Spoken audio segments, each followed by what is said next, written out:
Hey everyone, welcome back to LiterateLens. I'm so glad you're here today because we're about to dive into one of those books that literally changed millions of lives around the world.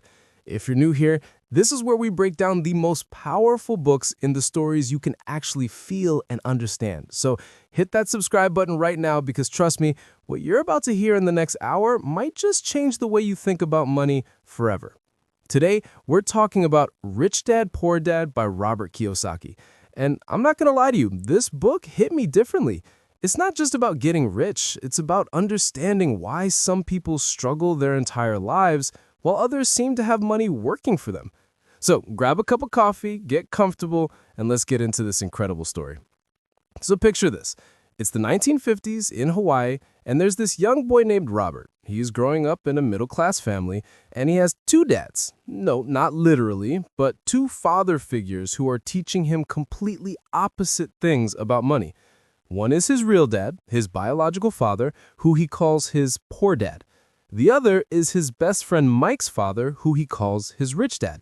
And here's the crazy part. His poor dad is highly educated, has a PhD, works for the government, and earns a good salary.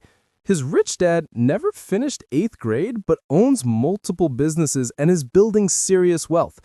Robert is just 9 years old when this story really begins, and he's confused, really confused, because both these men are telling him different things about how life works, how money works, and what he should do with his future. And as a kid, he's caught in the middle, trying to figure out who's right. His poor dad would always say things like, go to school, get good grades, find a safe, secure job with good benefits, study hard so you can work for a good company.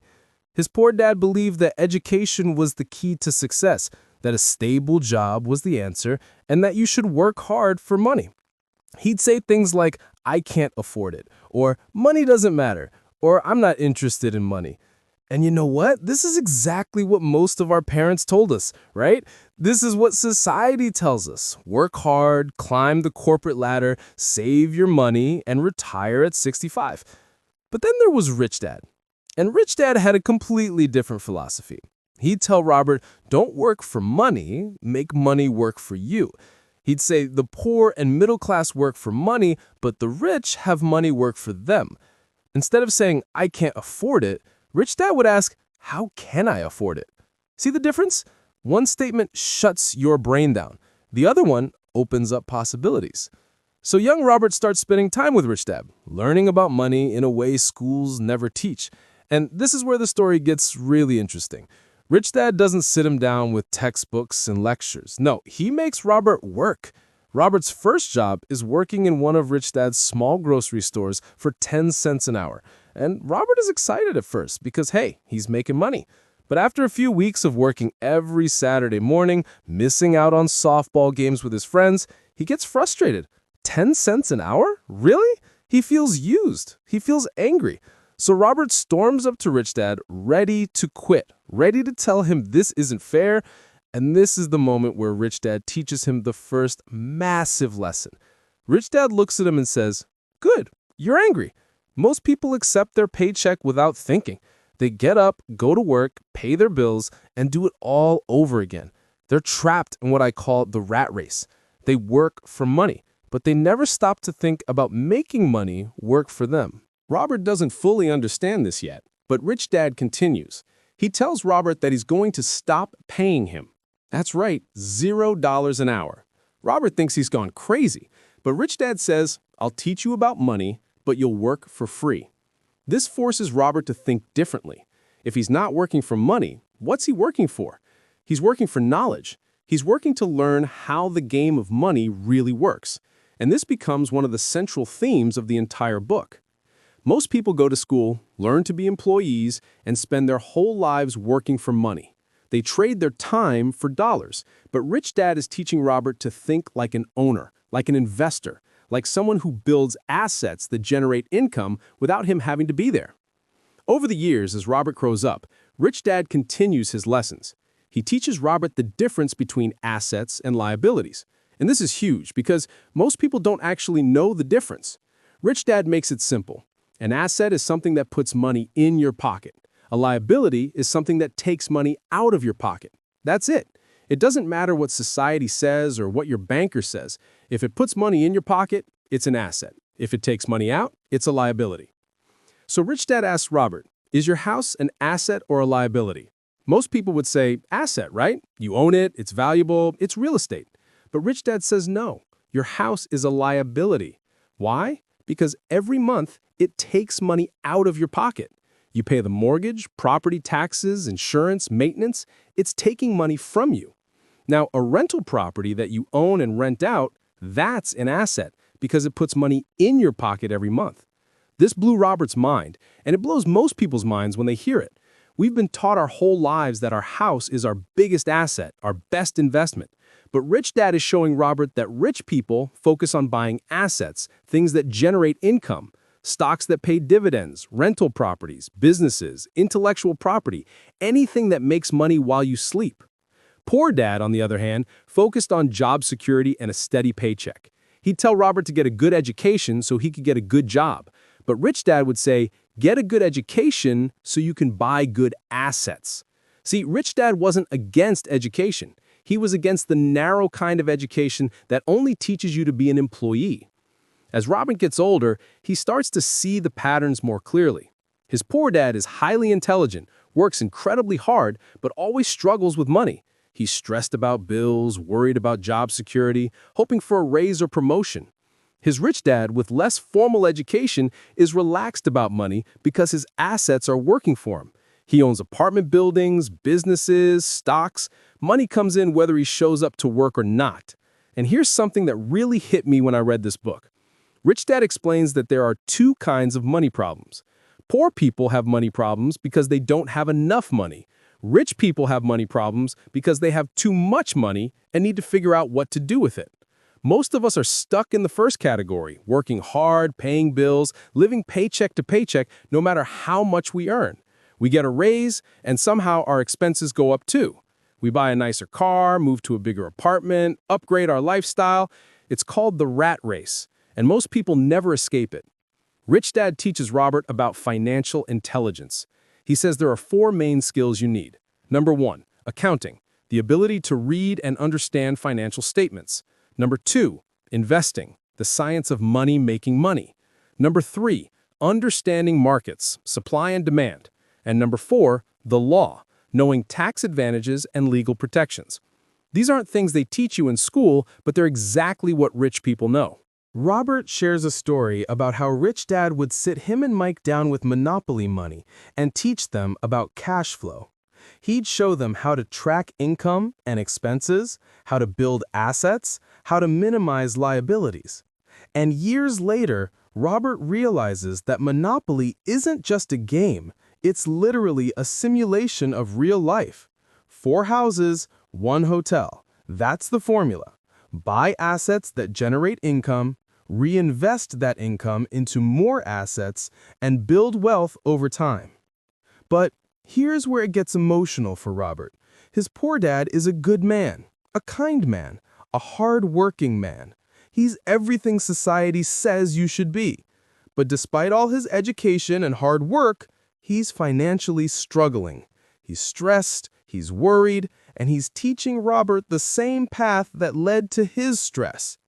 Meanwhile, Rich Dad is thriving, building wealth, creating opportunities, and teaching Robert a completely different game. Robert loves both his dads, but he has to make a choice about whose advice to follow. And this is something we all face, isn't it? Do we follow the traditional path that society tells us is safe? Or do we take risks, learn about money, and try to build something different? Rich Dad tells Robert something powerful. He says, the single most powerful asset we all have is our mind. If you train it well, it can create enormous wealth. But if you don't train it, if you let fear and ignorance control you, you'll struggle your whole life. Most people are so afraid of losing money that they never take chances. They play it safe, save their money in low-interest accounts, and wonder why they never get ahead. Fear and greed, Rich Dad explains, control most people's financial lives. They're afraid of not having money, so they get up and go to work. But they're also greedy for the things money can buy, so they spend everything they earn. They're trapped between fear and greed, never stopping to think, never questioning the cycle. Robert shares his own struggles with this. Even after learning from Rich Dad, there were times when fear almost stopped him from investing, from taking chances. He talks about buying his first rental property and being terrified. What if something goes wrong? What if I lose money? But he remembered Rich Dad's lessons. Rich people take calculated risks. Poor people let fear paralyze them. One of the most powerful sections of the book is when Rich Dad talks about taxes. He explains that the rich don't pay as much in taxes as the middle class does, and it's totally legal. Why? Because the rich understand the tax code. They own businesses and investments that come with tax benefits. Employees earn money, get taxed immediately, and then spend what's left. Business owners earn money, spend it on their business, and then get taxed on what's left. It's a completely different game. Rich Dad teaches Robert that the government actually wants you to own businesses and invest in real estate because it creates jobs and housing, so they give you tax breaks for doing it. But most people never learn this. They work as employees, pay the highest taxes, and never realize there's another way. Robert also talks about the importance of financial literacy and why schools don't teach it. He believes the education system was designed to create good employees, not entrepreneurs or investors. You learn to follow instructions, show up on time, do what you're told. These are great skills for being an employee, but they don't teach you how to build wealth. Rich Dad would say, job is an acronym, just over broke, because that's what most jobs keep you, just over broke. You earn enough to pay your bills, but never enough to get ahead. And even if you do earn more, you spend more, so you're still just over broke, just with nicer stuff. As Robert enters adulthood, he makes a choice. He joins the military, then works for Xerox as a salesman. But he's always investing on the side. He's buying small real estate deals, learning about stocks, building his financial intelligence. And you know what? He makes mistakes. He loses money on some deals, but he learns from every mistake, and slowly his assets start to grow. He tells a story about buying a small house that was in foreclosure. He got it for a fraction of its value, fixed it up a little, and sold it for a nice profit. That profit became the down payment for his next property, and then the next one. This is what Rich Dad called making money work for you. You're not trading time for dollars anymore. You're using money to make more money. One of the most inspiring parts of this book is when Robert talks about overcoming obstacles. He lists 5 main obstacles that prevent people from building wealth. Number 1, fear. Number 2, cynicism. Number 3, laziness. Number 4, bad habits. And number 5, arrogance. Let's talk about fear for a second. Everyone's afraid of losing money. Rich people are afraid too, but they manage their fear. They take action despite being afraid. Poor people let fear stop them completely. They say things like, investing is risky, or I might lose money, so they never even try. But by not trying, they guarantee they'll never build wealth. Cynicism is another big one. You know those people who shoot down every idea? That'll never work. The economy's bad. Real estate is overpriced. These people use cynicism to protect themselves from trying. They find reasons why something won't work, so they don't have to take action. And laziness? You might think, I'm not lazy, I work hard. But Rich Dad talks about a different kind of laziness, being too busy. People stay busy with work, family, TV, social media, anything to avoid facing their financial situation. They're too busy to learn about investing, too busy to read, too busy to take control of their money. Bad habits like paying everyone else first and yourself last. Most people pay all their bills and then save or invest whatever's left, which is usually nothing. Rich people pay themselves first. They set aside money for investing before paying bills, and then they figure out how to pay the bills with what's left. This forces them to find ways to make more money. And arrogance, thinking you know everything or that you don't need to learn. Rich Dad said that when you realize you don't know something, instead of pretending or getting defensive, Say, I don't know that, but I'll learn. That openness to learning is what separates the wealthy from everyone else. Robert shares that even after learning all these lessons, it took him years to really implement them. There were times he worked at jobs he didn't love just to learn specific skills. He worked in sales to overcome his fear of rejection. He worked in marketing to understand how to sell.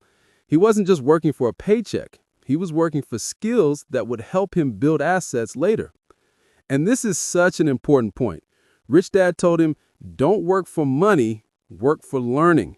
If you're young and deciding between a high-paying job and a job where you'll learn valuable skills, choose learning.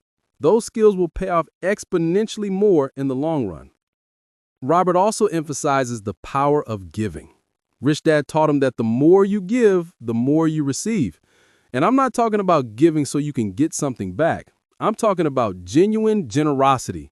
Whether it's money, time, knowledge, or love, when you give freely, it comes back to you multiplied. This isn't woo-woo spiritual stuff. It's a principle that wealthy people understand. They give to charities, they mentor others, they share their knowledge because they understand abundance. Near the end of the book, Robert gives practical steps for getting started. He says, first, find a reason greater than reality, a purpose, a why that drives you. Maybe it's freedom. Maybe it's providing for your family. Maybe it's proving something to yourself. Whatever it is, that reason will keep you going when things get hard. Second, make daily choices. Every day, you choose what to do with your time and money. Rich people choose to invest in their financial education. They read books, attend seminars, study successful people. Poor people choose to spend their time on entertainment and consumption. Third, choose your friends carefully. Rich Dad told Robert, don't listen to poor people about money. It sounds harsh, but it's true. If you want to learn about investing, learn from investors, not from people who are broke. Your friends influence your thinking more than you realize. Fourth, master a formula and then learn a new one. Whether it's real estate, stocks, or business, become really good at one way of making money, then expand to others. Don't jump around too much at first. Master one thing. Fifth, pay yourself first. We talked about this already, but it's so important. Even if it's just a small amount, put money aside for investing before you pay your bills. And finally, pay your brokers well. Whether it's a real estate agent, financial advisor, or accountant, good professionals are worth their fees. They'll make you more money than they cost. As Robert wraps up his story, he reflects on both his dads. His poor dad passed away with bills and debt. His rich dad passed away, leaving millions to his family and charities. Both were good men, both worked hard, but they had completely different mindsets about money. Robert doesn't blame his poor dad. He loves and respects him. But he chose to follow Rich Dad's advice, and it changed his life. And that's what this book is really about. It's not about disrespecting people who work normal jobs. It's about understanding that there's another path, another way to think about money, and it's available to anyone willing to learn. The most powerful thing Rich Dad ever told Robert was this: the poor and middle class work for money. The rich have money work for them. Once you truly understand that sentence, once it really clicks in your mind, everything changes. You stop thinking like an employee and start thinking like an owner. You stop trading time for money and start building systems that generate income. And here's the beautiful part. You don't need to be born rich to do this. Rich Dad wasn't born wealthy. He built it by understanding how money works. Robert wasn't born rich either. He learned these principles and applied them. And so can you. Look, I'm not going to pretend that everything in this book is easy to do. Changing your mindset about money is hard. Taking risks is scary. Learning about investing takes time and effort. But staying where you are, working paycheck to paycheck for the rest of your life, watching your dreams slip away because you don't have enough money, that's hard too. You get to choose your heart. This book isn't a get-rich-quick scheme. It's a get-rich-slow and steady philosophy. It's about financial education, smart decisions, calculated risks, and patience. It's about understanding that your house might not be the asset you think it is, that your job might be keeping you broke, and that there's a whole world of opportunity out there if you're willing to see it differently.